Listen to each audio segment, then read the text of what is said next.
Cinta membuat Candides diam saat sang suami dibunuh. Mengapa?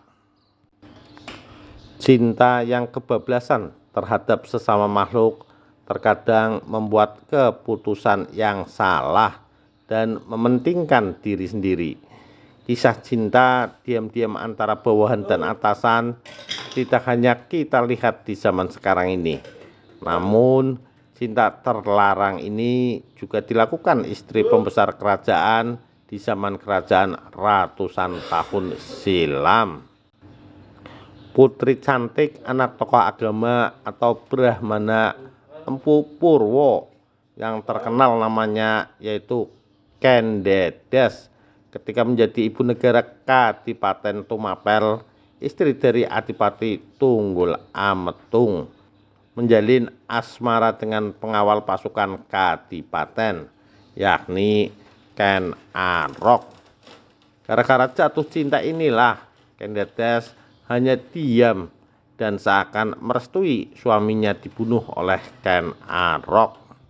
Candides adalah istri Adipati yang memiliki wajah cantik mempesona. Tergoda asmara dengan seorang Ken Arok. Pada suatu malam ketika Ken Arok masuk ke kamar Tunggul Ametung, Candides melihatnya dan ia hanya diam saja karena sudah tertambat hatinya ke lelaki lain yaitu Ken Arok. Setelah membunuh Tunggul Ametung, ia tenang saja karena Candides bakal menyimpan rahasia karena telah jatuh cinta. Kisah ini berlanjut.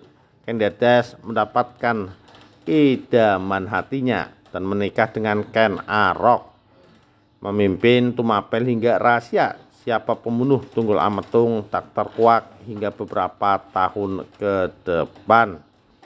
Bahkan wanita bernama Candides ini pun sudah mengandung 7 bulan dari hasil perkawinannya dengan Tunggul Ametung.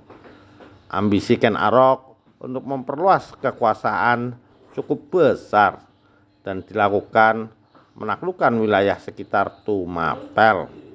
Dalam dunia politik, kekuasaan wanita memiliki peran dalam setiap gerak.